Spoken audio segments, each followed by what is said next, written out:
Hi. Who is the father of history? Herodotus. ಇತಿಹಾಸದ ಪಿತಾಮಹ ಯಾರು? ಹೆರಡೋಟಸ್. ಕರೆಕ್ಟ್ ಅಲ್ವಾ? ಇದರಲ್ಲಿ ಏನಿದೆ ಅಂತ ನೀವು ಕೇಳಬಹುದು. ಅಲ್ಲೇ ಇರೋದು ವಿಚಾರ. ಸ್ವಲ್ಪ ಯೋಚನೆ ಮಾಡ್ರಿ.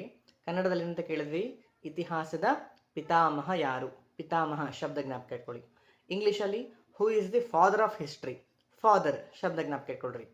ಇಂಗ್ಲೀಷ್ನಲ್ಲಿ ಫಾದರ್ ಅಂದರೆ ಕನ್ನಡದಲ್ಲಿ ತಂದೆ. ಆದರೆ ಪಿತಾಮಹ ಅನ್ನೋ ಶಬ್ದ ಬಂದಾಗ ಅದು ಸಂಸ್ಕೃತ ಭಾಷೆಯ ಶಬ್ದ. ಪಿತಾಮಹ ಅಂದರೆ ತಂದೆಯ ತಂದೆ, ಅಂದರೆ ತಾತ ಅಂತೇಳಿ ಅರ್ಥ.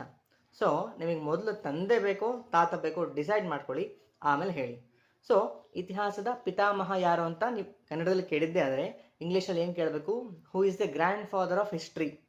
ನಾರ್ಮಲಿ ನಮ್ಗೆ ಅದು ಬೇಕಿಲ್ಲ. ನಮ್ಗೆ ಬೇಕಿರೋದೇನು? Who is the father of history.